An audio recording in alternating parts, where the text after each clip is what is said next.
fourth common preface of the Roman Missal, the priest prays the following: "For although you have no need of our praise, yet our thanksgiving is itself your gift, since our praises add nothing to your greatness, but profit us for salvation." These words speak of the grace of God, the gift freely given, which inspires us to give thanks and worship Him, works our transformation into the likeness of Christ, helps us to seek pardon and to receive it when we fall into sin, and impels us to go forth and bear witness to Christ in the world. Having been sanctified by the gift of the Eucharist and filled with faith, hope, and charity, the faithful are called to respond to this gift. Indeed, it is only natural that we give thanks to the Lord for all that He has given to us. How can I repay the Lord for all the great good done for me? I will raise the cup of salvation and call on the name of the Lord. Those words from Psalm 116. The word Eucharist literally means thanksgiving.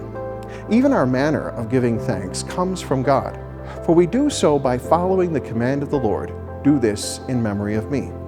Those words found in Luke chapter 22. Today we pause our Lenten journey, ever so briefly, to celebrate one of the most joyful solemnities of our liturgical calendar, the Annunciation.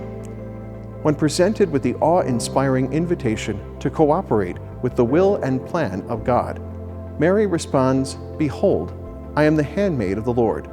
May it be done to me according to your word." Her words show us the potential we have for responding to God's invitation to each of us to be a part of salvation history. What would you have said if you were in Mary's position?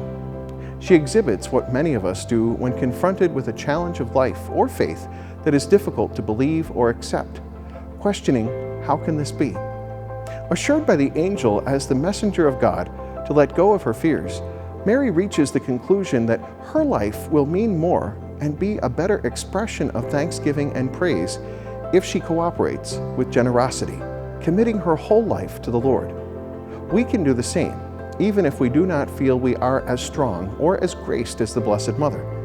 But it helps to call upon her for intercession and her support. Of course, the celebration of the Annunciation is marked by violence and war this year, as we see the conflict between Ukraine and Russia. Pope Francis has called upon all the bishops of the world to try to come together in prayer at the same moment, all over the world, to consecrate Ukraine and Russia to the Blessed Mother, that peace may take hold in the land, and that the arms that are being used may be put down, that peace may once again reign in our whole world, and that the threat of violence may fade. I invite you to join Bishop Michael Fisher, Bishop of Buffalo, to celebrate 1210 Mass with us here at the Cathedral today.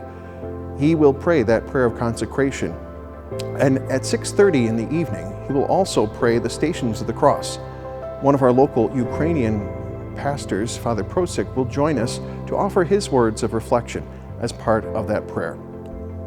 Once again, please join us for that consecration Mass at 12:10 and Stations of the Cross at 6:30 p.m. May the Blessed Mother intercede for our world. May her Son Jesus intercede for our peace. And may God grant those intercessions and prayers.